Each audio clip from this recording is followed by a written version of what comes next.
Hello, welcome to today's episode of Juicing the Numbers, your statistics and sports podcast. I am your host, Joshua Tracy. And I am Corwin Heller. And we're talking about sports today. The once a week that we do it, as is I was about to say new normal. I'm not saying that, as is the current situation of our podcast and has been for a little while. Since, again, doing like old or previous season sports stats feels so sad. We're mostly making this headlines, and we mostly been doing headlines, and we're going to continue doing it. So, Corwin, you ready to talk about some shit that's going on in the world of sports? I'm absolutely ready. Let's start with the sport we watch the least and talk about the least frequently. Let's talk about the NBA and their bubble system. So we've mentioned it previously on the podcast, but now NBA players are starting to file into the bubble, where all NBA players and personnel are all going to be living in the same building, I believe, the same hotel, which will have direct access only to the playing facility, and there'll be nobody allowed to leave or any outside entities to enter during the course of the remainder of the regular and postseason for the NBA to preserve the integrity of the virus-free space. And players have taken to Twitter to post their reactions to it. And a lot of players have complained and have received a lot of pushback for being bitches.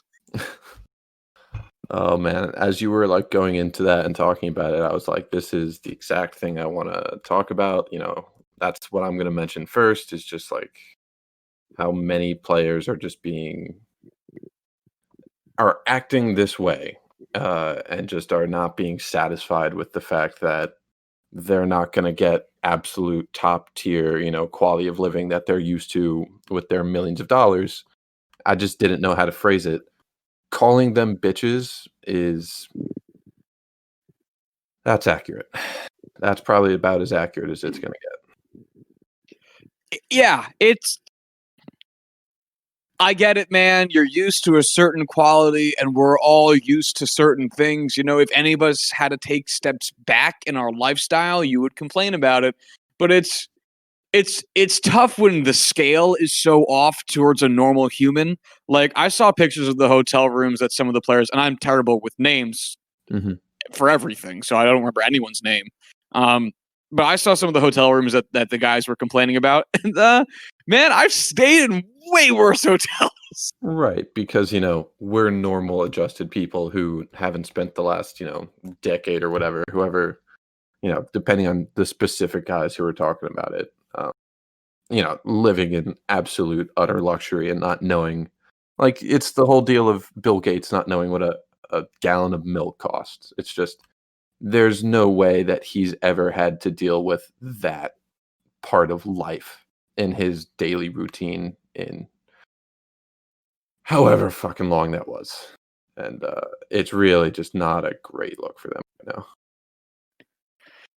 And some of the other guys have been calling out the whiners. It's not really a big deal, honestly. The only reason we're talking about it is because there's so few headlines going on right now. But the one thing I did see, I saw on Twitter today, is some woman posted about how an NBA player has already tried to get her back into the bubble, and she was like, "Yeah, this season isn't going to finish."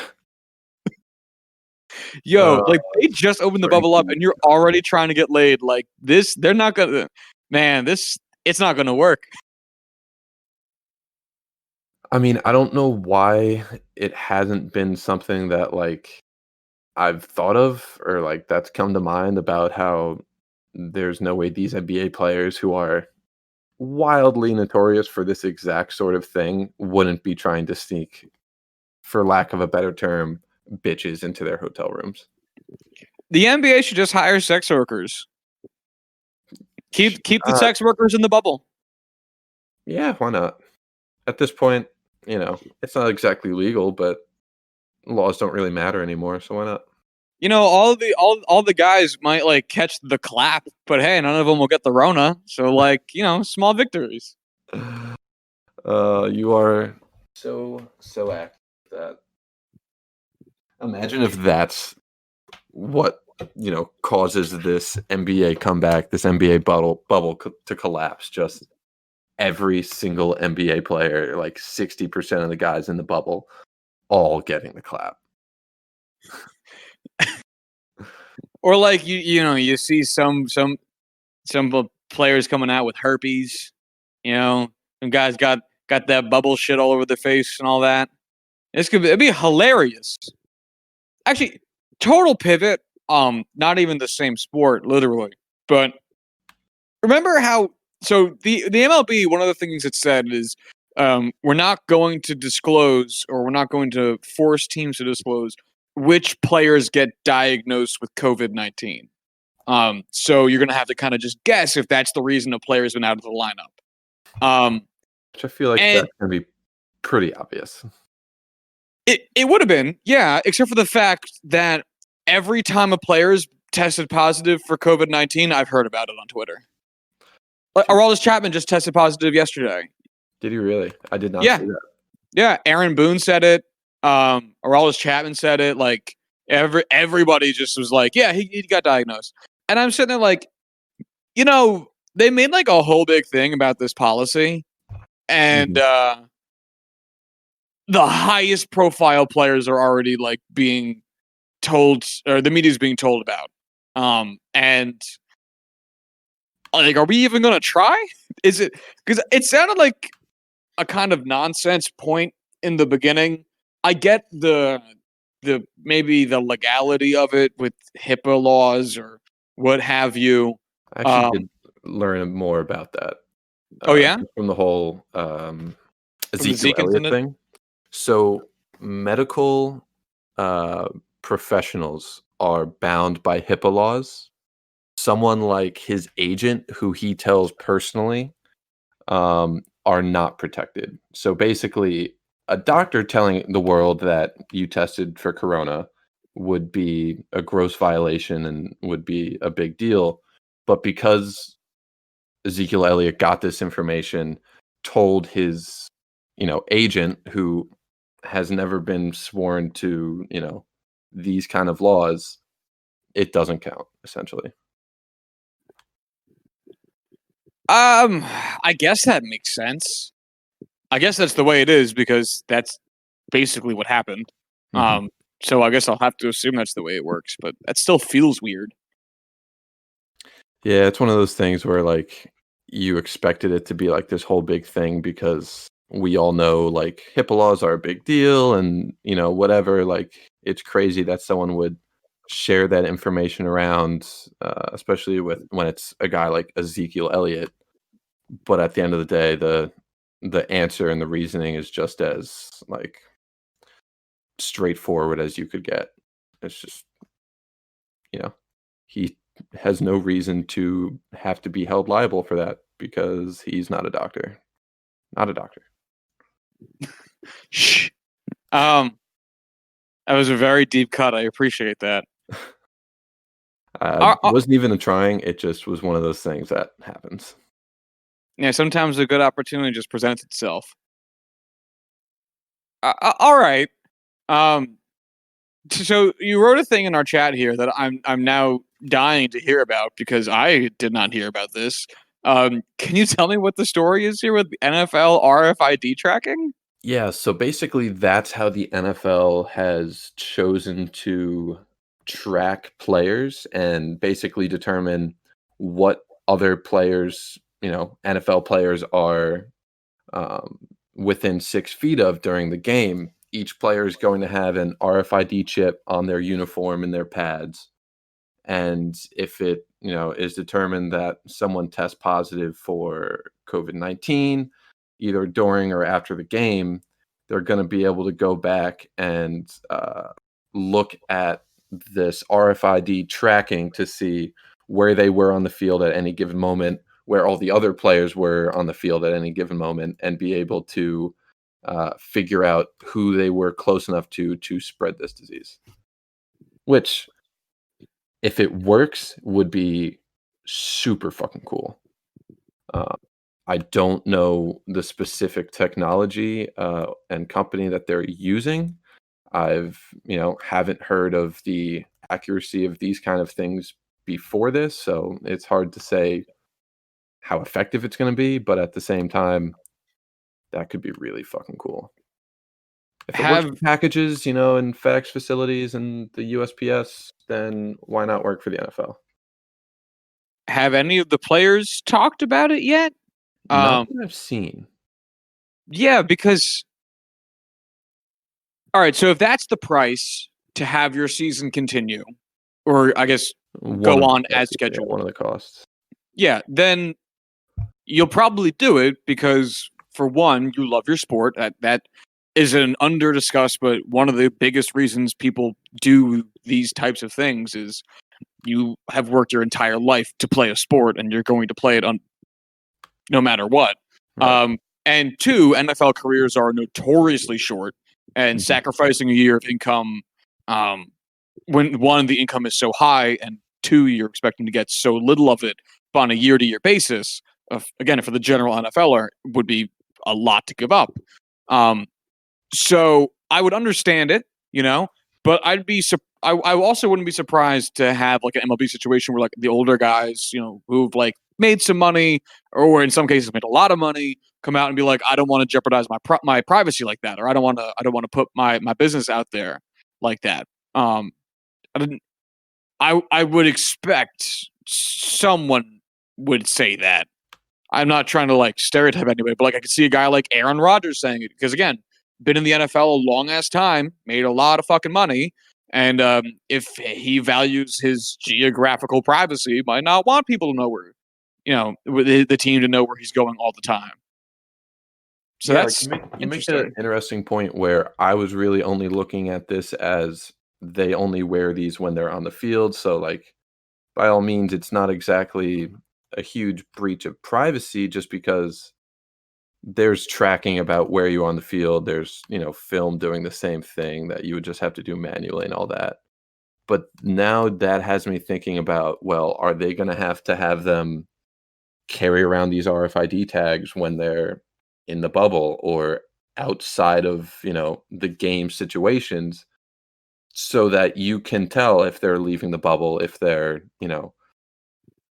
interacting with people who are sick, whatnot, which is a very interesting concept to add on top of this that just adds another layer. And because the reason I'm thinking about it is the main, and again, this is something we've talked about a lot on the show because it's one of the toughest parts about sports reopening is once you leave wherever your team is playing or practicing or whatever, which is the nice controlled environment that they're trying to establish, you enter in a world of variables that could lead to you to coming into contact with someone who's been exposed. And that's the biggest risk.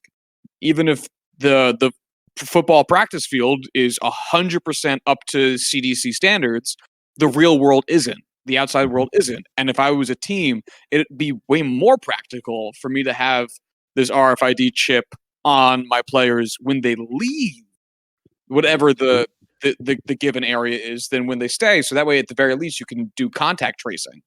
But again, if I'm a player,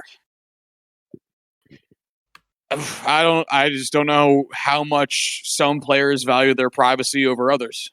I feel like at the end of the day, it comes down to a simple, you don't have to opt into this. You're not obligated in any way to have this tracking on you if you don't want.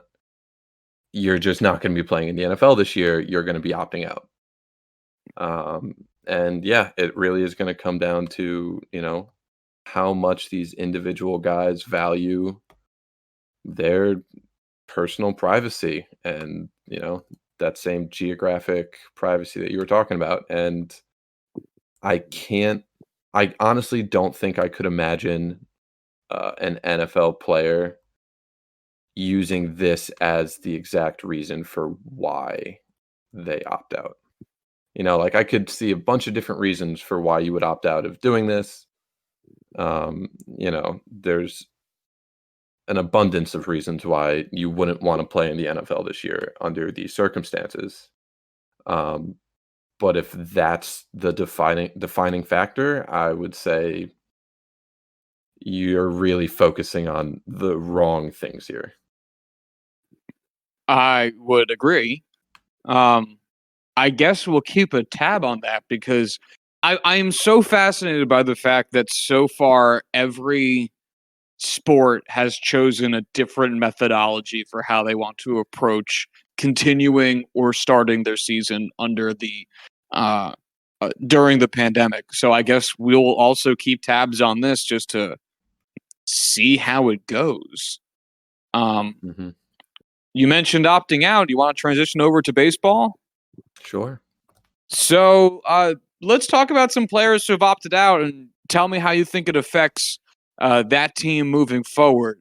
The first major player to opt out, right-handed pitcher from the Diamondbacks, Mike Leake, will not play this season. How much do you think that affects the Diamondbacks? I can honestly say that I should probably bring up the Diamondbacks depth chart because I have no idea where Mike Leake would fill in. My first thought was probably somewhere behind Zach Greinke, and then I was like, "Oh, right, right." That's been years. No, that was last year, but it feels like years. Is what I was to get. Yeah, Tiger King felt like a year ago. So you're not wrong. Yeah, Man, wow. Actually, I don't think he would be. He would be like on the bubble of their starting five. So I don't think that really would affect them that much unless you value the depth of starting pitching when there's a high chance a lot of guys get sick. Because I mean, you look at their pitching rotation for starters. You got Madison Bumgarner, Robbie Ray, Luke Weaver, Zach Gallen, Merrill Kelly, Alex Young. I would say Mike Leake would end up being the five guy on the bubble with Merrill Kelly.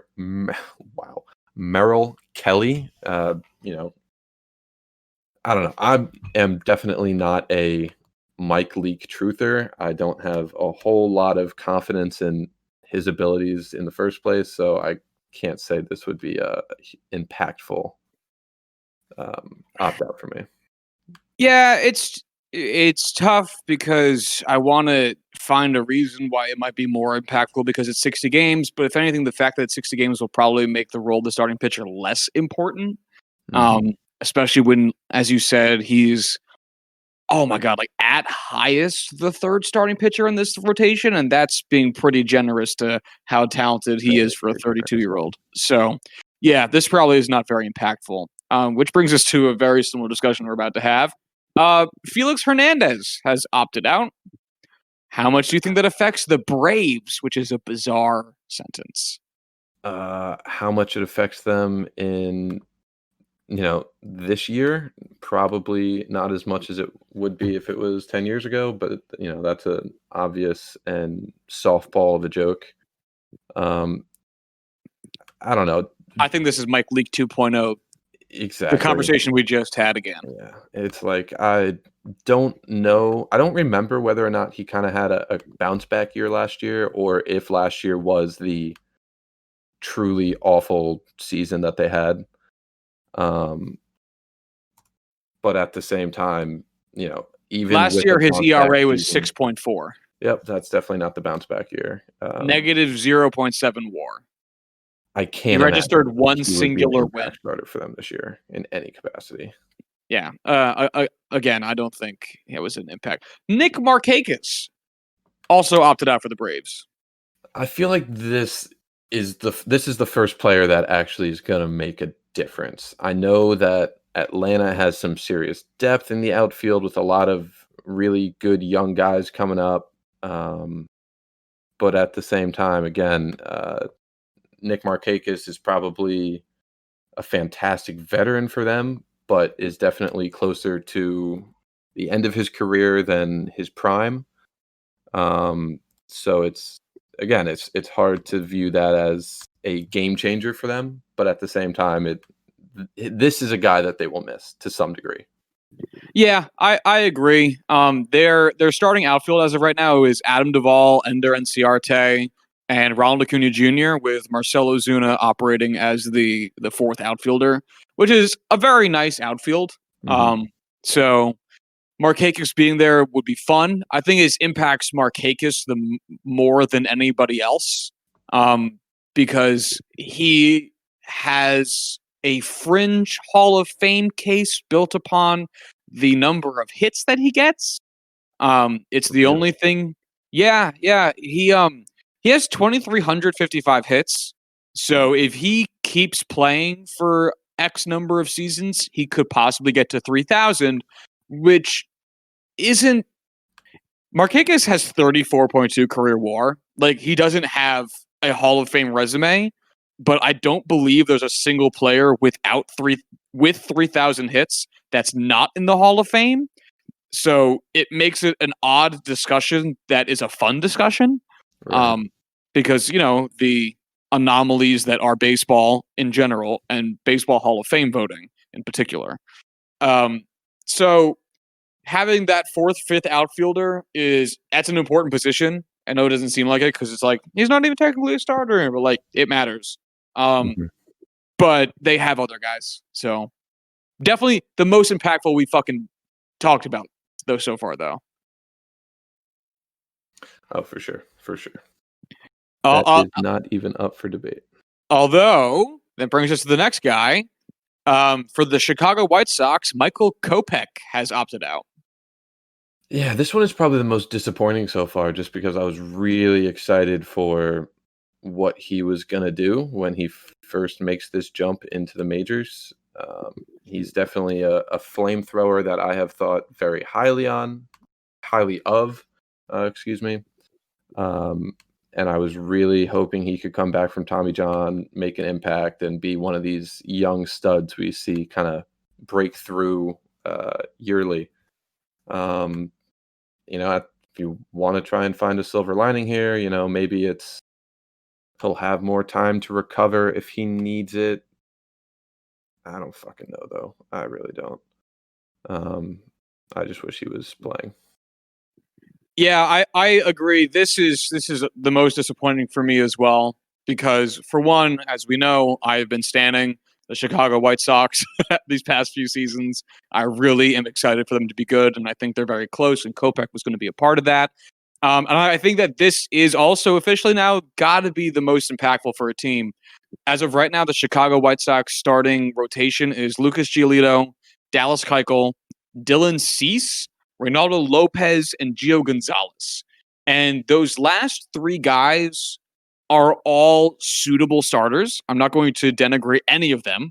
Mhm. However, I think Michael Kopech would have slid into 3 or 4 this season pretty readily, if not, Absolutely. and depending on how well he did, considering it's a shorter season, and you can kind of spread out the starting pitching a little bit based on bullpen usage, he might have even been able to dethrone Dallas Keuchel just because of the two different parts of their career that they're in. So him missing on this young team, um, when he could have been a real impact player, I think is a therefore impactful loss. But Hmm. yeah, I guess we'll see what comes of him in 2021. Yeah, I mean nothing else we can do. So here we go. Yeah. Uh, Ian Desmond has opted out from the Colorado Rockies. I forget what position he even plays. Uh, I want to say outfield, but I feel like he's going to be one of those. Is one of those guys that is more of a utility player than anything specific. Last season, he First spent baseman, most of his maybe? time at center field. Okay, there you go. But you're right. He was everywhere. Center field, left field, um, D. What the fuck is D? One is pitcher. I guess he had a rep at pitcher. Um, Sure. which good for you, buddy. Gotta love position players pitching. We're all about it here. Yeah, uh, I got nothing. Anyway, yeah, I don't think this is a very impactful loss for them. No, I mean, again, he's one of those guys where a couple years ago maybe, but at this point in his career, Ian Desmond isn't really moving the needle for me for the Rockies. And the Rockies also aren't moving anyone's needle anyway. So, yeah, they're not a good team, and they will continue to not be good. David Price has opted out for the Dodgers. Also a weird sentence. Yeah, If where do you you stand ask on me this? blind who David Price plays for right now, I would not have given you the right answer off the top of my head. Well, it's still weird to think about that trade being what it is. Right. So, yeah. The Dodgers rotation right now is Clayton Kershaw, Walker Buehler, Julio Urias, Alex Wood, and Dustin May. So, I'm willing to bet that Price would have been a starter because that's what he is, and one of those last three guys would have probably been either a sixth starter or a bullpen guy. But on a scale from 1 to 10, where do you find Price's absence? Probably like an 8 or a 9, just because I know, having him in that rotation for a team that is not only competing, but the honest to God favorites to win the World Series before his departure. And that's a huge depth piece to lose when you're trying to compete with the Yankees and the Astros. So that's Also, I think definitely the biggest one so far. I find this to be challenging because we don't know what Dustin May fully is yet as a starter, but as a reliever, he's been fucking electric. Mhm. Same thing with Julio Urias. Alex Wood, I think, is a reliable guy. So I would put him second behind Kopech in terms of impact. Um, but you're right that the teams are in different positions. It's like the White Sox are competing for relevance, whereas the Dodgers are competing for a title. The Um, the difference for me, sorry to butt in, is Go that ahead. Michael Kopech and Trevor May are both two young guys with incredibly high ceilings. But David Price is a Cy Young winning pitcher for like I said, a contending team that's the odds-on favorite to go to and win the World Series. You don't know what May and Kopech are truthfully yet. It's easy to look at Kopech and say, okay, he's coming back from Tommy John. He might not be able to put it, over 100 miles an hour every game. He's going to have issues with control, whatever. There's reasons to be concerned for both of these young guys just because the nature of young players. A guy like Price is very much a more locked in, you know, there's not as much variance in what he's gonna end up being this year compared to the young guys, and I think that certainty is what makes it a bigger difference. I certainly understand your point, and I'm not going to argue it because I think that you're right. I only hold my opinion because again, it's like it's a scale thing. The Dodgers stakes are so much higher, and that's what makes Price a big piece for them. Whereas the White Sox stakes are so much lower, so having high value pieces fluctuates that position more. Mhm. Like the Dodgers are the better rounded team, so the marginal utility of a great player is less. Look at us with all But these economic terms. Mm. but anyway, either way, both high profile dudes for teams that need good pitching, like most teams do. I also saw a headline that I on ESPN because I'm on the Dodgers depth chart on ESPN, and they have MLB News on the sideline. And apparently, Kenley Jansen had tested positive for COVID-19 as well, and I did not know that. I did not Um, know that either, but that is a big deal for the Dodgers too. yeah, I yeah, didn't it's think Dodgeritis would be multiplied, but I can't say that honestly. You kind of expect Dodgeritis to be multiplied in this day and age.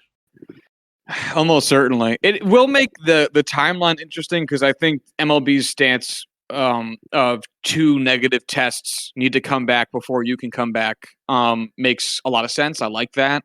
Mhm. So it'll just be interesting to see what that timeline is for like very, very in shape, relatively young people. Right. I'm very curious to see like how long it takes Chapman and Jansen to get back. I guess we'll find out.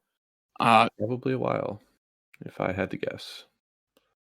I know. Like a lot of people are saying, like, oh, it'll be like 2 weeks, and like I'm thinking it's going to be at least one more than that, and maybe even two. But we'll You find know, like out. it's one of those things where we don't know how badly they are, how badly they have it. You don't know what their symptoms are, if they're asymptomatic, if they're on a ventilator, because again, we talked about it, HIPAA laws, don't exist for everyone, but do exist. Um, and it's just, I don't know why you would just assume that guys who come down with a, you know, respiratory virus that we don't have a vaccine for, that we don't have, an honest to God way of fixing. I know that's not a medical term, but at the end of the day, I don't know how else to describe it, and is causing so much havoc for so many people. And just having them come back, you know, as soon as possible without any, long lasting repercussions. Which is, of course, the scariest part, the Yeah. long-lasting repercussions. I will also, just because I didn't point out now that Aroldis Chapman did receive a negative test for COVID when he entered the Yankees facility because he had his positive test as one of the follow-up tests that all baseball players are being subject to I believe, every 2 days. So which feeds perfectly into the narrative Corwin and I have been mentioning of the fact that like you can't control people.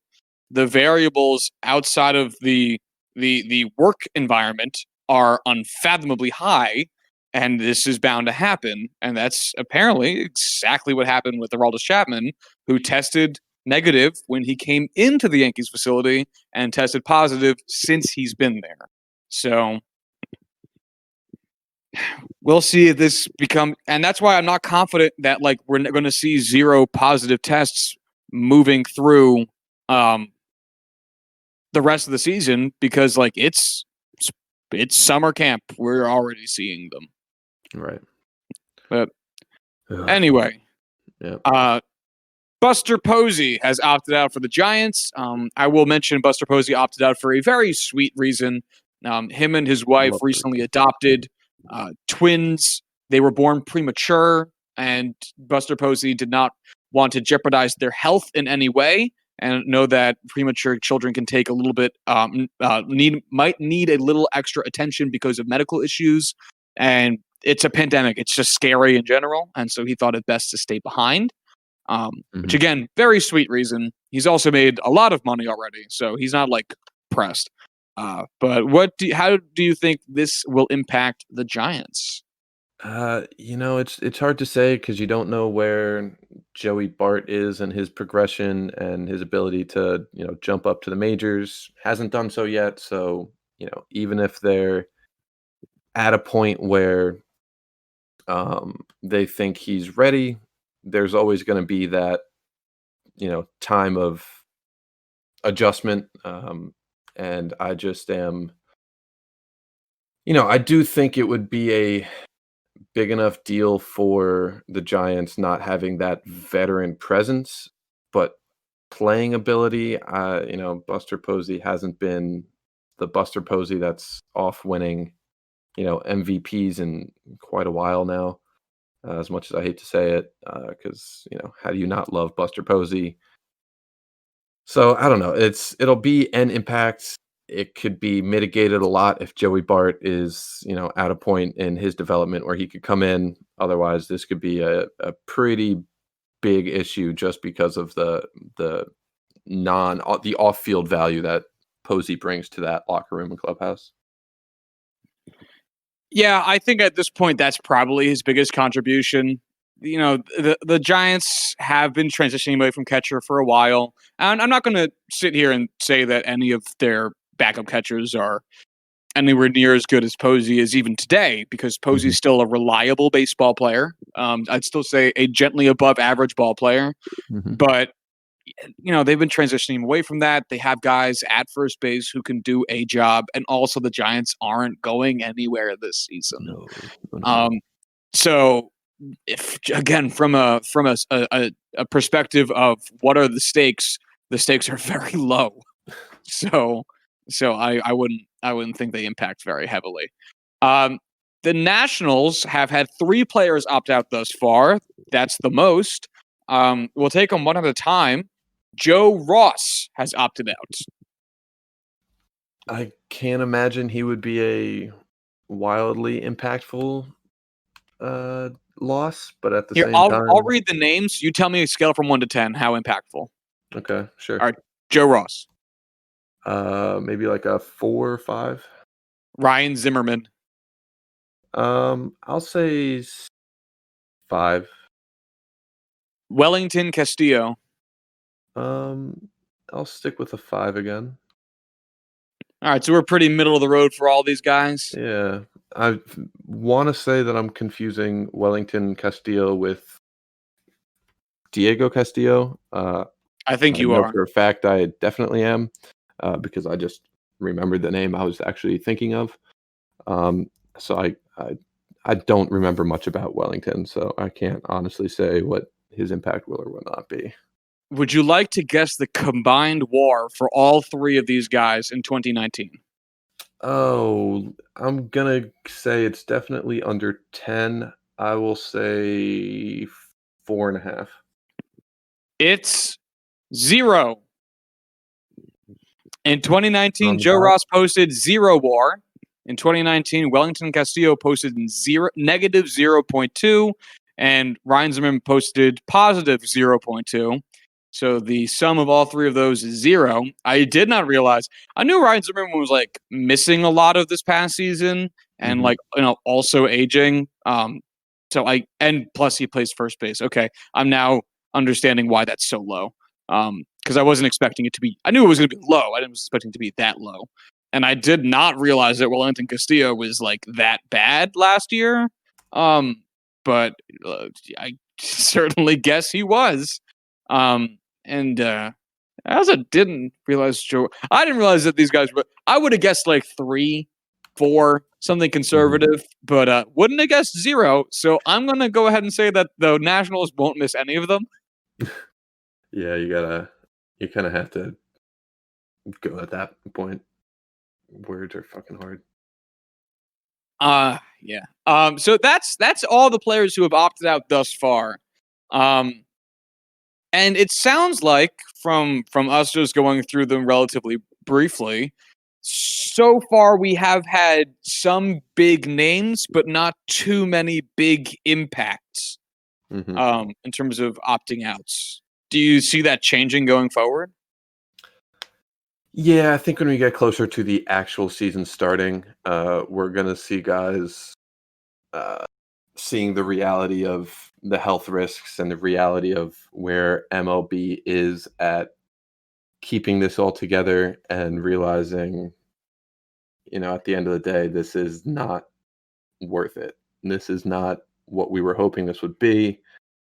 And there's just not enough bringing me in to compete and be a part of this year. So I think there's going to be a handful of guys that opt out later on.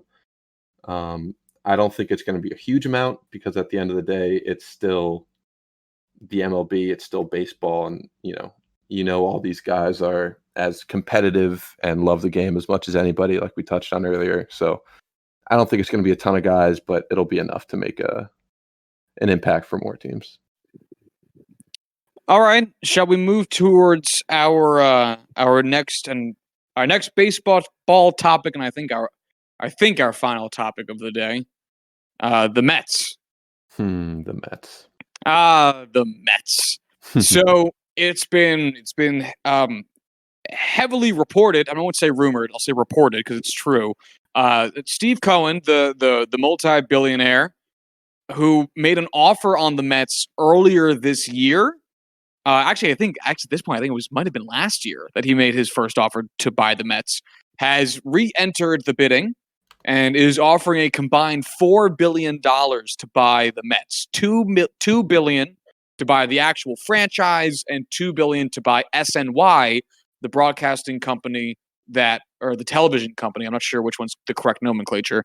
That broadcasts all Mets games to maintain the vertical integration between those two organizations. This is a lot of money, and it raises a few interesting points. Corwin, what do you think of this sale proposal?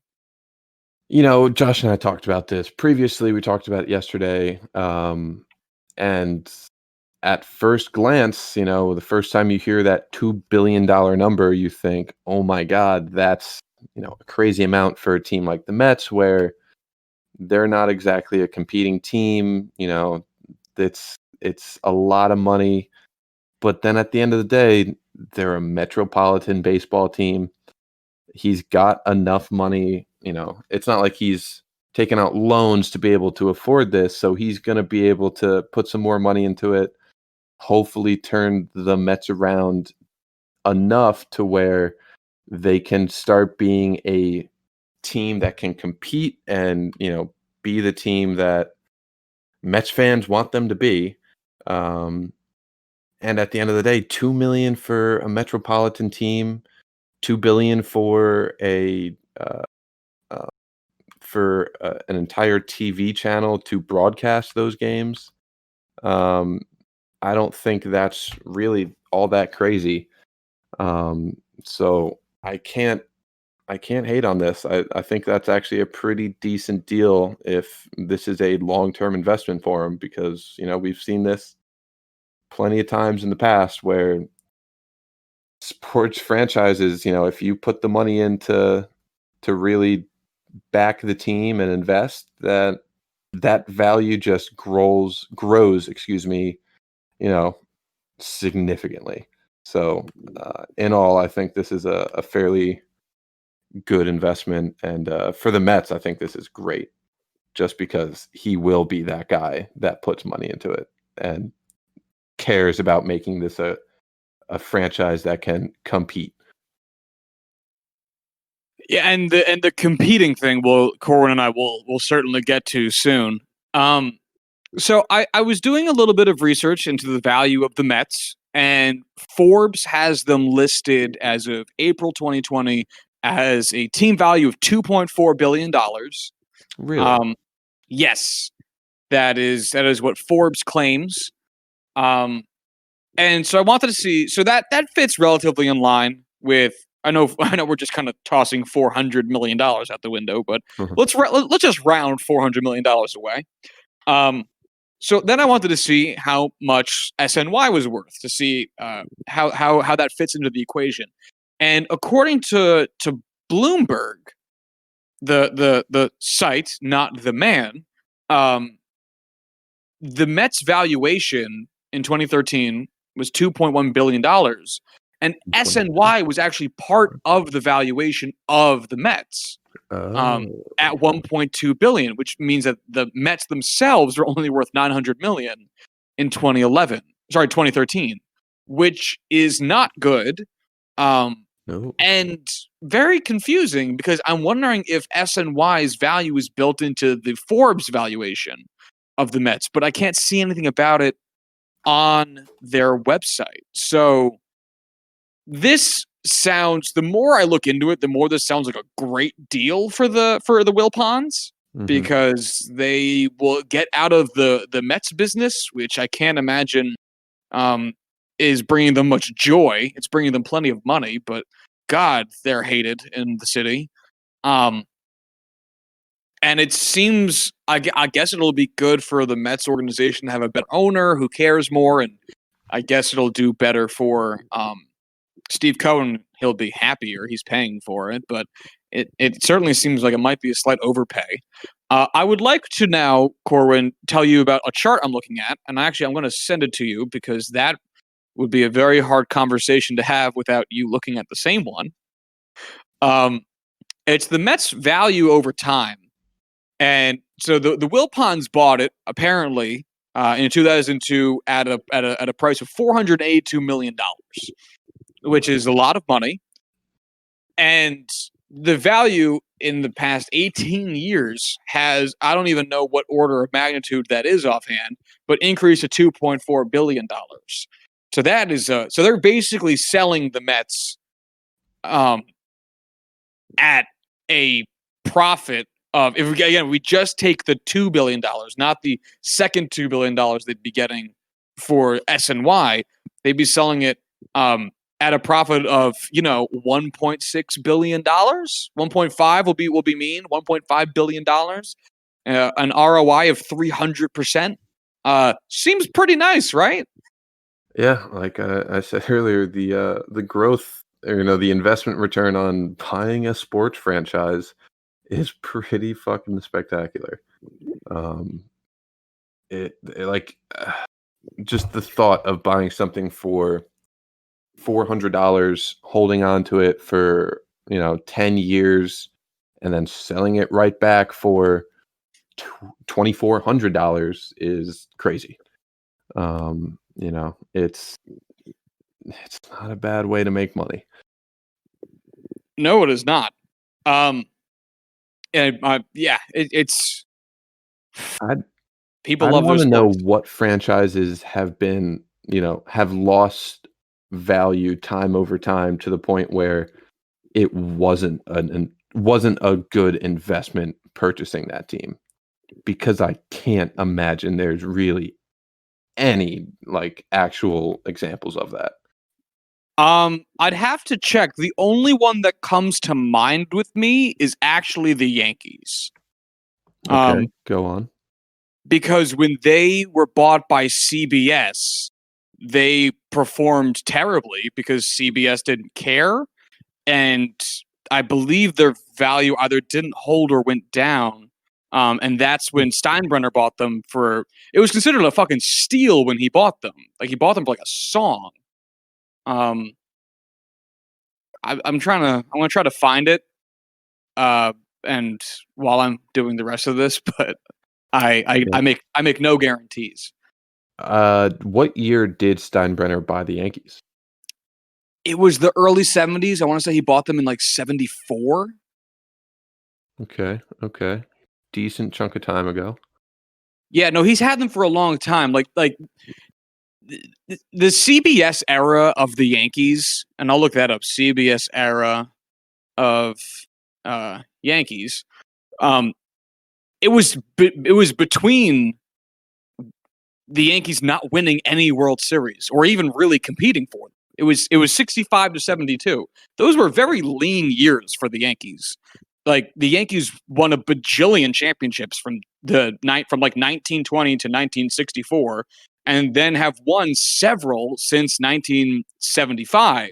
They won in 77, 78, and then all the 90s stuff and 09 and all that.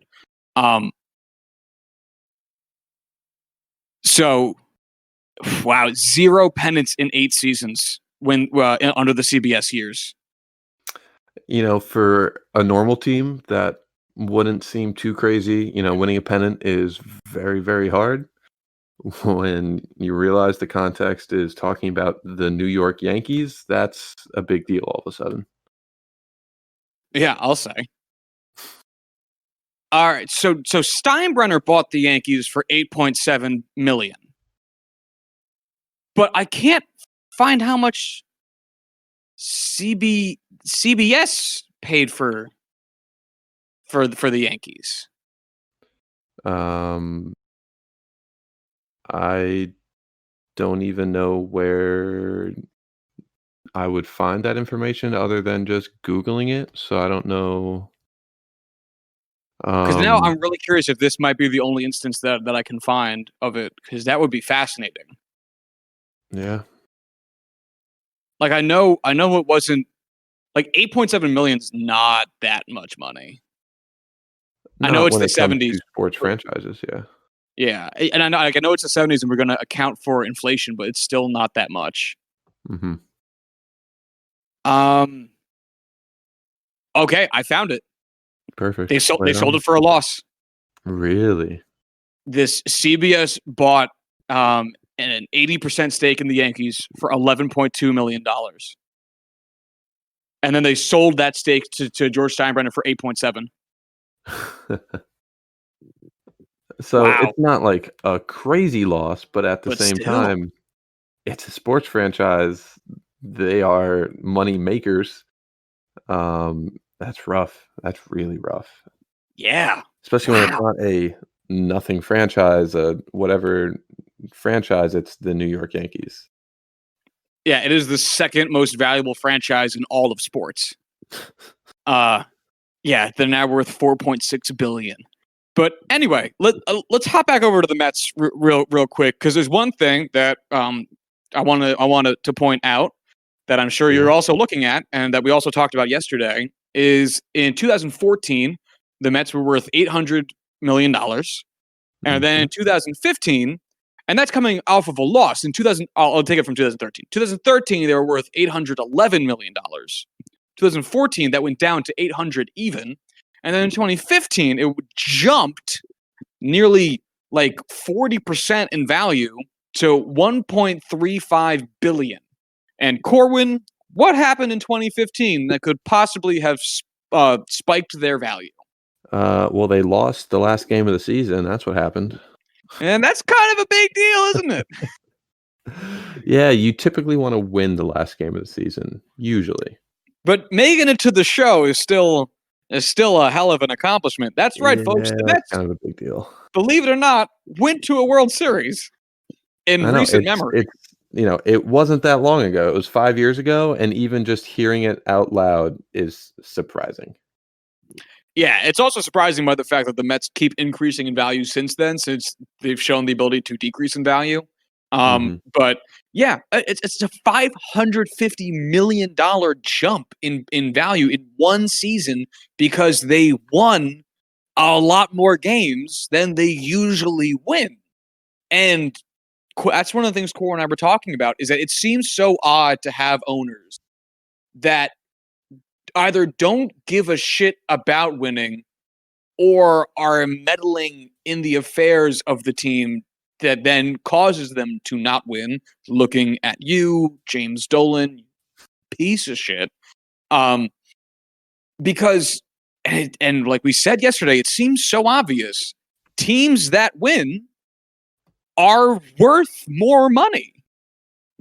Yep, it's not really hard to get behind because, if you invest, you get more return off of the money you're putting in than if you just let it sit there and they try to figure it out with, the A's way, the Moneyball way of going about it.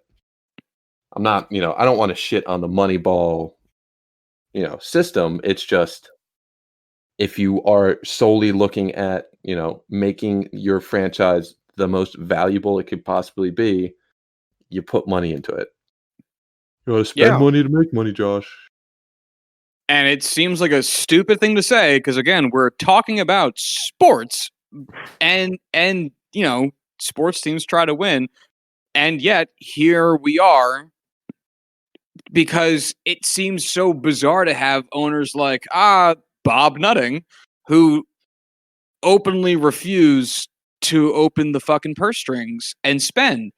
Now, it sucks because they're making more money every year anyway. Because fuck, man, people like sports, and the money coming into sports as a whole is higher.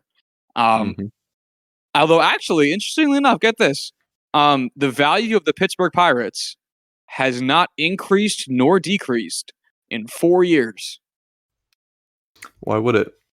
I'm honestly kind of a little surprised it hasn't decreased at all, but then at the same time, what would it be decreasing to? Because it's not like their value could get much worse. I'd have to say that not increasing is actively decreasing. I understand, yeah, you can make the basic inflation argument, but also when the rest of the league is increasing in value, if you're stagnating, you're falling behind. Exactly. If you're not improving, you're getting worse. Yeah. You're not getting better, you're getting worse. Exactly.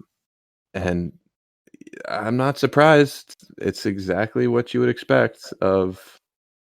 They've done nothing to show that they can be a competitive team. And I have no reason to think that they would be, anything that they're doing would be improving the value of that team looking forward. And let's drive this point home a little bit by looking at some of the most valuable franchises in sports as a whole. The most valuable one, as of according to Forbes in 2019, is the Dallas Cowboys at $5 billion. And they are the one team that Corwin and I agreed kind of actually don't fit this model of being successful, resulting in you being worth more, mostly because the Cowboys have history. They have history of success, but they also have, they get a lot of TV time. They were, for a long time, the only team in a colossal market. There's other reasons why the Cowboys are here, but it's the Cowboys, followed by the Yankees. Oh, sorry, did you have anything to say about the Cowboys? Just that it basically comes down to the fact that they're the Cowboys. They're essentially the Yankees of the football world. Not quite with the success, but the popularity to the extent that they're not gonna, they're so popular that their value will go up and people will like them regardless of them being successful any given year. Exactly. And they had the Yankees thing of being good in the 90s, which was a pretty pivotal time for sports in terms of it broadcasting. Anyway, that follows up with the Yankees at $4.6 billion. We've talked about them. 27 rings. We're better than you. We know it. So that makes sense. Then we go down. Our first non-U.S. team is here, Real Madrid at $4.24 billion, followed by Barcelona. It's not surprising, first off, that we have soccer teams here because soccer is the world's most popular organized sport. And these are the two of the best teams. Real Madrid no longer has what's his name? What's his fucking name? Cristiano Ronaldo. Yeah, I was trying to think of the name, and I could only really get Messi. I had the R in my head. Yeah. Yeah. He recently. Soccer, so. Yeah.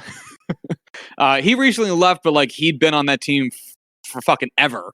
They won the Championship League 4 times in 5 years. They're really fucking good. And then their direct competitor, Real Madrid, that still has Lionel Messi on it, who is my favorite soccer player. They're ridiculously good. They win La Liga fucking goddamn every year. And I think they also have 4 Champions Leagues wins. They're super fucking good. So not a surprise. The next team on this list is interesting as to why they're here. And I'd love to hear you try to rationalize why they're this valuable, Corwin. It's the Knicks. $4 billion.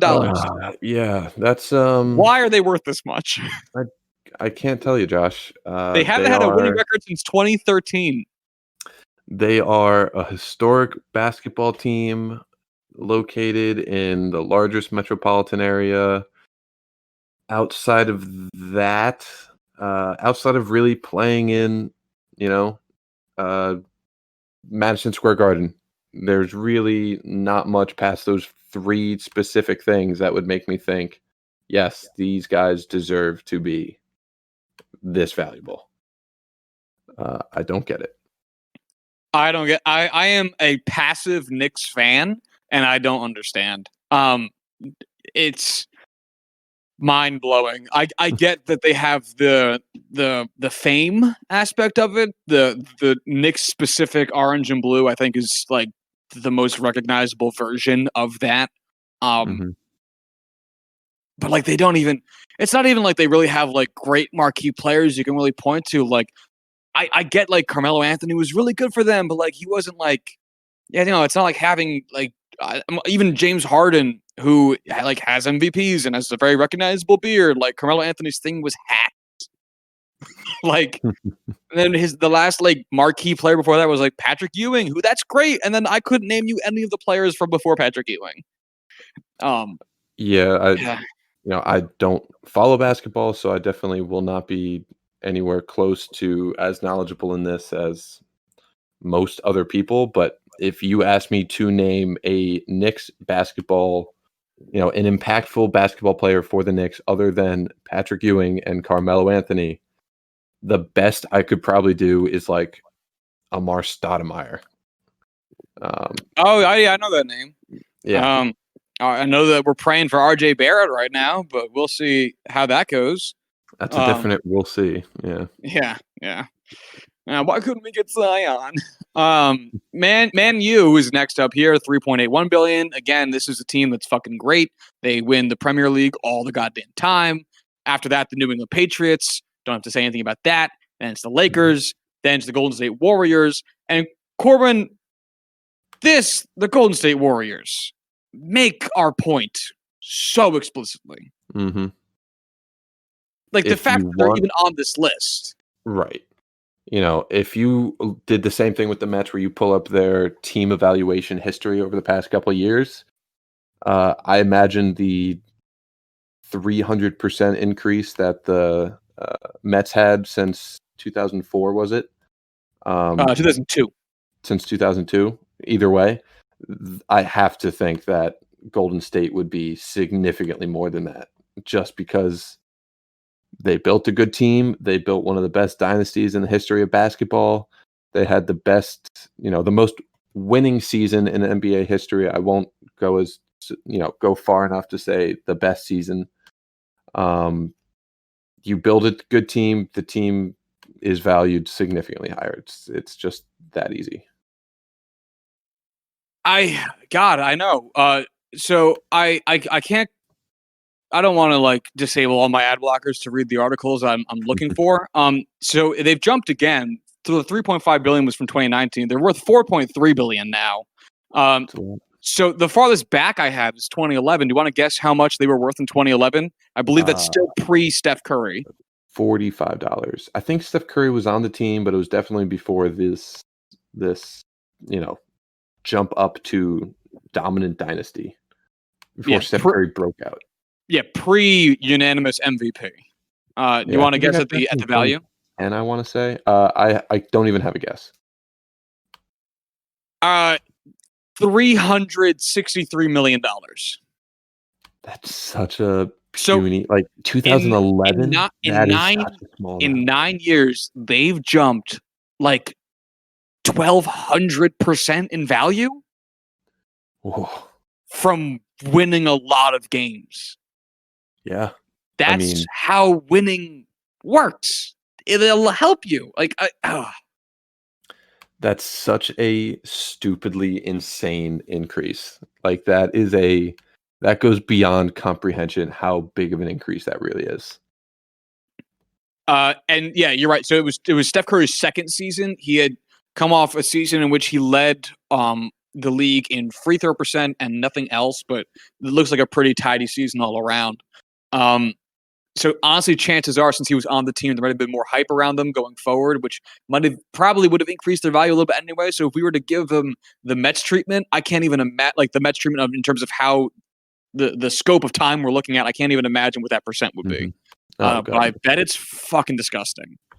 Right. If you told me it was, in the tens of millions of dollars, the total evaluation at, the turn of the millennium, I wouldn't disagree with you in the slightest, because it just makes it makes sense. It makes sense.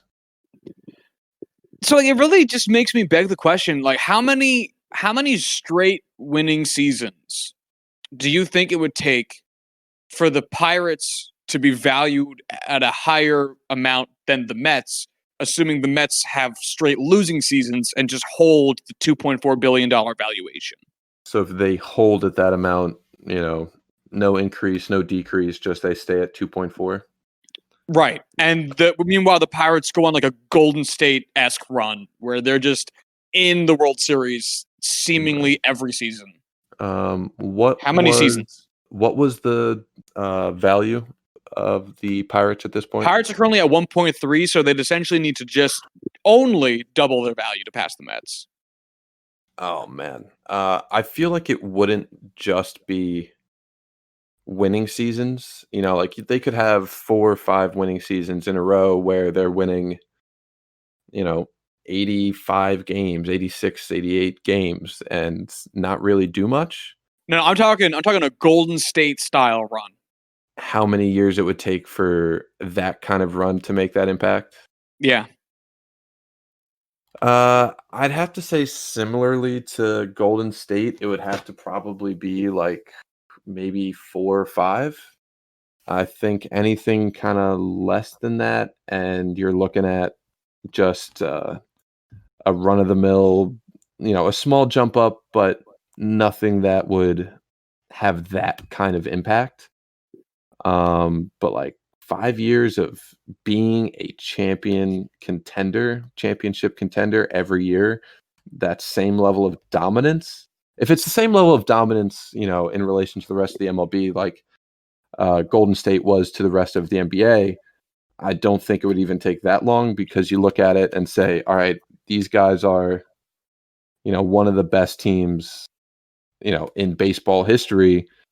And Golden State was also so young at the time, you knew that success was going to keep going. So it might not take that long, but the fact of the matter is they're never going to get to that point.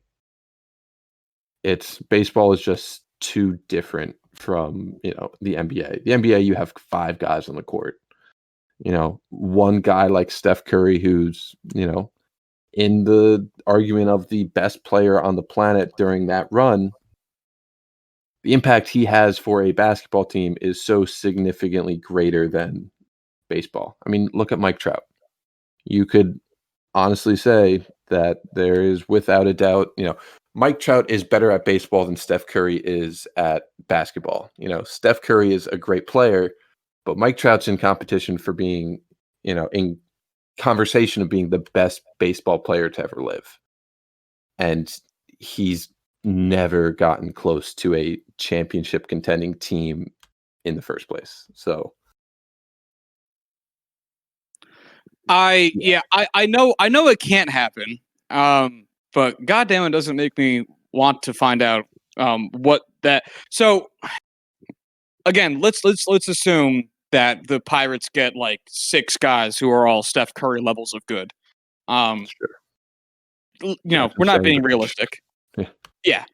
So I just calculated the average increase per year for the Warriors in the scope that I have, and it's an average increase of $443 million, which seems to fit relatively in line with the Mets jumping in value by 550 for appearing in one single World Series. So let's just average that out to $500 billion for appearing in the World Series. Okay. If that's the level at which we're talking, if the Pirates somehow got that good, in theory, they do 2 seasons and they're only $100 million behind the Mets in terms of value. And at that point, that's a rounding error. Right. And you throw a 3rd season on there just for fun, and they've surpassed the Mets in 3 years. And what's crazy is that, if we're being honest, there was a point in time where the Pirates could have just done that.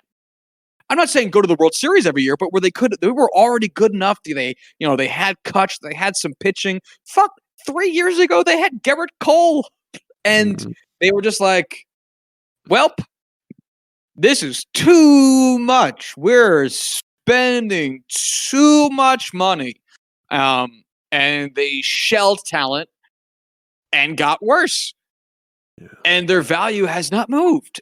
And instead, this is now just fascinating to me. I am wondering how much money Bob Nutting gave up by not being a better owner.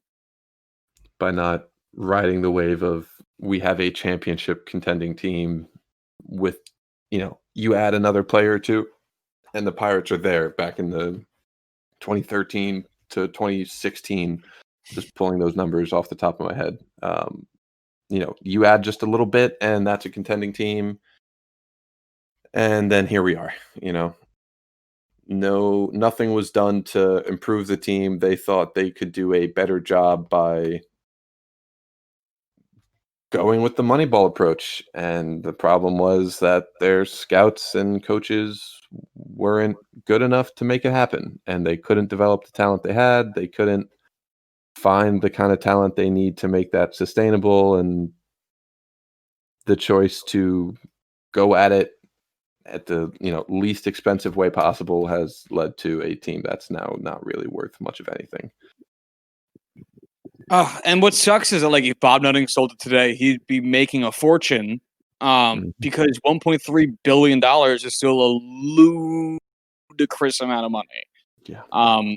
And he'd be thrilled to have it, It's the weirdest part about sports being a business is that owners who treat it like a business tend to be the worst owners. Yeah. It's rough. It's really rough.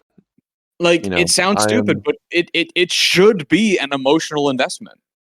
Yeah. Oh, absolutely. It's one of those things where you can look at it and say, like, oh, if I invest all this money and don't get better, that's a gigantic waste of money that, is a huge loss.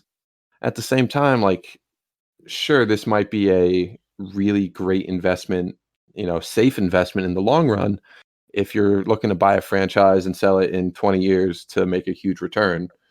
But at the same time, there's other investments you could do that, you very well may know better. And it's just, at the end of the day, it's a sports franchise. It's supposed to be something that you're a fan of first and an owner second. And at least in my mind, you want the owner to want the team to be a contender because they want that as much as the typical fan does. Not even a typical fan, the way a diehard fan was, because you're the fucking owner of the team. Right. This is how I've always felt about George Steinbrenner. Mm-hmm. I've always thought that George Steinbrenner was a bad owner, but the exact type of bad owner that most teams should want. Right. He ran payroll so close to revenue that it was unsustainable. Like, he was willing to spend as much money as humanly possible to make the team great. And while that led to the stereotype of the Yankees being, like, able to just buy whatever player they wanted, that's what every fan would want the team to do. Every fan, if given the option of being like the Pirates and the Rays or being like the Yankees, would take being like the Yankees because you want your owner to be as serious about you winning as you do. Now, George Steinbrenner was a nightmare for other reasons, like, getting suspended from baseball for gambling and shit like that. But it's like that kind of passion is exactly what we all wanted, Right. Like, if Bob Nutting, I don't know what the operating income of the Pirates is, but let's just put it at value. Let's just put it at $1.3 billion for the sake of those numbers are there. It's not. You know what? Fuck it. I can't even do that realistically. Let's call it $500 million. Okay. If Bob Nutting decided to, let's say he currently spends $93 million, that's probably high for him, for what it really is. But what would you do if all of a sudden he just, like, dropped trow and whipped his dick out and was like, "All right, gang, we're gonna up this bitch threefold," and all of a sudden payroll's at like $300 million with revenue at $500 million? Wouldn't you be thrilled? If it went to the right players? I would have mixed feelings just because the faith I would have in him doing it successfully is nil. But just the fact that he would be investing in it, and wanting to make these improvements is all I would need to really jump right back into being a serious Pirates fan again. Because it's been a while since we've competed, and as a Pittsburgh sports fan, there's other sports in Pittsburgh that are more fun to watch and easier to get lost in. And I love baseball to a point where I love the game and I love playing, fantasy baseball, and I'm not as tied down to a singular team as, hockey or football. But if Nutting comes out and says, we're here to compete, we're going to do it, that's it. I'm back in. Let's make you sad and let's have some fun. Yeah. And imagine over the last two seasons, The Pirates re-signed Garrett Cole instead of the Yankees at the exact same contract, so making $36 million a year. Signed Steven Strasburg when he became a free agent this past season, $36 million a year. Signed Anthony Rendon at 30. What he got, 35 a year. Got Bryce Harper last year at what he's getting, which is like 26 a year, and did the trade with the Red Sox that the Dodgers did, and got David Price and Mookie Betts at, I think David Price is getting $33 million a year right now, and Mookie's set to get at 29. I rounded up to 30. That's $196 million per year, which I am so sure the Pirates have. And would have added a ludicrous amount of WAR to their team. You'd have such an amazing 1-2 punch between Cole and Strasburg, and then a super reliable number 3 with David Price. You'd have one MVP All-Star in your outfield with Mookie Betts, and then another All-Star in Bryce Harper. You'd have a perennial MVP candidate at third with Anthony Rendon. I mean, it'd have been disgusting. It'd have been disgusting. How much do you like? And you can't sit there and tell me. I refuse. You could sit there and tell me that wouldn't have increased their value. Just signing the players wouldn't have increased their value.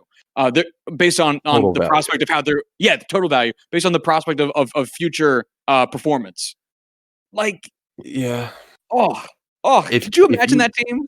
No, I couldn't, because at the end of the day, it's the Pirates, and there's no imagining that kind of team where it costs money.